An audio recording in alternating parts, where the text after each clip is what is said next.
So I was on a roll. I was an executive with a nice salary, annual bonuses and stock options, all the perks. Everything was on track. And on Monday, January 7th, 2008, at 3 o'clock in the afternoon in a small conference room on the top floor of our building, the president of the company wanted to have a quick meeting with me, which wasn't unusual since he was my boss. But the meeting turned out to be even more brief than expected. He fired me. And I'll never forget how his words just sucked the breath right out of me. And I left the conference room in a dazed state, and I went home and curled up in my bed in the fetal position for 3 hours. And while I could go on in vivid detail about how I felt, what I did to my self-esteem, my finances, and so on, what I now realize is while that event created the greatest amount of discomfort I had ever felt, it was that discomfort, the departure from my ordered life, that forever changed it for the better. You see, friends, what makes you comfortable can ruin you. And what makes you uncomfortable is the only way to grow. Let me say that again. What makes you comfortable can ruin you, and only in a state of discomfort can you continually grow. Now, I suppose if on January 8th, somebody come up and said, "Gee, buddy, getting fired's a good thing, because now you're really gonna grow," I probably would have smacked them. But pretty quickly, I became motivated to start a new journey. And after a couple of years of work with my new team and a PhD friend at the University of Nebraska, we had this epiphany on how to illustrate and apply the science of discomfort and growth. We called the concept the growth rings. The growth rings represent living environments that promote or hinder growth. And that includes everything from your place of work to even a fishbowl. You see, what dictates the size of a goldfish is its environment. And while this goldfish lives in a very safe environment, it's also very limiting in most every way. And when placed in a more robust environment, like say a small pond, this can be the result. Now, it also means he could be eaten. But friends, this is you. The environments in which you work, live, and play, they're all a proverbial fishbowl that dictates your growth. So the first growth ring represents a low-performing, low-growth environment called stagnation. Stagnation is understood by having to follow too many steps and permissions and minutia. That stifles creativity, independent thought, and action. To imagine an environment such as this, think no further than our state and federal governments. Now, the antithesis of stagnation is chaos, also low growth and low performing. Chaos can be caused by internal or external events or conditions. We see chaos occur at times in business mergers, natural disasters, and horrific events like 9/11. Chaos is having zero predictability or control over inputs and outcomes. Coming back down the growth rings, next to stagnation is the most desirable environment, order. Order is knowing that what you do or what is happening in your environment leads to a predictable outcome. And in predictability, comfort is found. But comfort is also what makes order so dangerous, because science shows that anytime you continually do something or even think about something the same way, you'll eventually stop growing. And this applies to every living thing, even our dog. You see, if Aspen had a chance, she'd choose comfort 6 days a week and twice on Sundays. But too much growth-limiting order would have prevented her from becoming a therapy dog. And had this been allowed, think of the lives this gentle soul would not be touching today. So before your order continues to limit the way you think and act, remember what I said earlier. Growth only occurs in a state of discomfort. Now think about the power of that phrase. Growth only occurs in a state of discomfort. I can unequivocally state I wouldn't be standing on this stage today without my uncomfortable, order-disrupting day 9 years ago. By the way, I'm not recommending you go get fired to see if it leads to a TED Talk, but when you feel discomfort hit, That means you've entered the complexity ring. Complexity is nothing more than changed order. But when your order is changed, outcomes are no longer predictable, and it's unpredictability that makes you uncomfortable.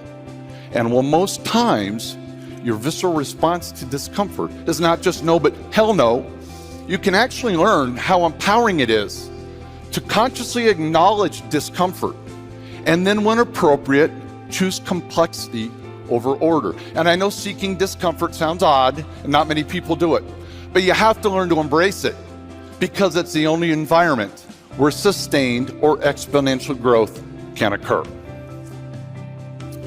Okay, to weave high growth complexity into the fabric of your lives, there are three primary ways it can be triggered. Complexity trigger number one is it can be forced upon you. When I got fired, I didn't have a chance to stay in order. Complexity was selected for me. And when this happens, how much you grow depends on how you respond to it. Now, I could have remained angry. I could have used it as an excuse.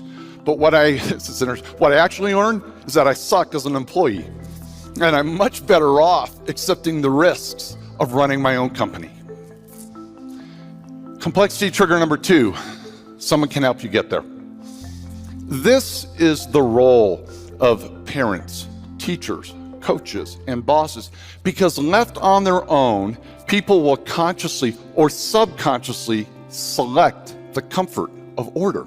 And they then need to be pushed into complexity in order to continue growing. My youngest daughter spent most of her high school life training to play tennis. And her coach was pretty familiar with our work on complexity and the growth rings. So I called him up one day to check on Maddie's progress, and I was able to phrase my question like this. I said, "Hey Lee, how long has it been since Maddie's been pushed deep into complexity?" Lee's response, "Funny you'd ask, Bill. We got there yesterday. She broke down into tears on the tennis court." Well, knowing how tough my daughter is, and the fact that she never cries, told me she was deep into complexity. But friends, this is where critical developmental decisions are made, because the old Bill, the pre-growth ring Bill, would have intervened and wanted to know what was making her so uncomfortable. Then I would have done everything I could to try and get her happy again. What I really would have been doing is removing the complexity and putting her in order. I actually would have been stifling her development. But the new post-growth ring Bill relished in his daughter's discomfort. And it was the coach's next words that told me everything I needed to hear. He said, "But Billy, got to tell you, it took a heck of a lot more to get her to the limits of complexity this month than it did last month." Discomfort was causing her growth. Okay, but what if you're not lucky enough to live or work in a robust high growth environment? What if you're stuck in order, even worse, stagnation? Well, the great news is everyone can trigger complexity at any time. So complexity trigger number three, trigger it yourself. Take a journey with me back to Montgomery, Alabama in the 1950s. Imagine, if you will, a young girl who's black, and she attends an all-black high school. And she takes a city bus to get there and home, which wasn't unusual in that era. And on March 2nd, 1955, she boards the bus to come home from school, and she sits near the back in the first row of seats where blacks were allowed to sit. And as the bus continues to fill with white people, there's eventually no more room in the front of the bus. And according to local law, she needed to move further back to create room for white people to sit. You see, Montgomery had an order in place that, when followed, led to a very predictable outcome: repression of people with little conflict. But 15-year-old Claudette Colvin had just spent the last month in high school studying Black history, and she was understandably fed up with the historic and existing atrocities. And so on this day, she decided she didn't like Montgomery's order. And by refusing to give up her seat, She sent a community, our laws, and our entire country into complexity.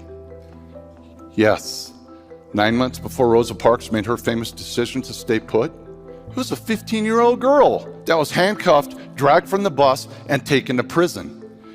It was Miss Colvin, not Rosa Parks, who first fought the law, and by the way, was also the star plaintiff to testify in the famous lawsuit that went all the way to the U.S. Supreme Court.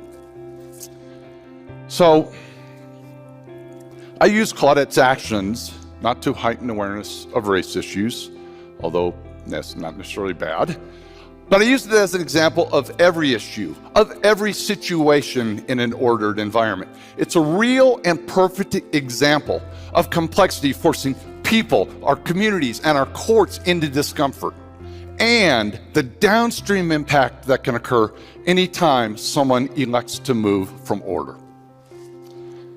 Dr. Serene Jones, in a recent book, summarizes this concept very eloquently. She said, "The constant facade of order hides the wilderness that is craving to seep out and teach us that life wasn't created to be what we think it is. Beyond words, we must experience the wilderness to be taught what cannot be otherwise known." So friends, it's not the discomfort of losing a job. It's not having a child break down on the tennis courts, but it's order you should fear the most, because it is a threat.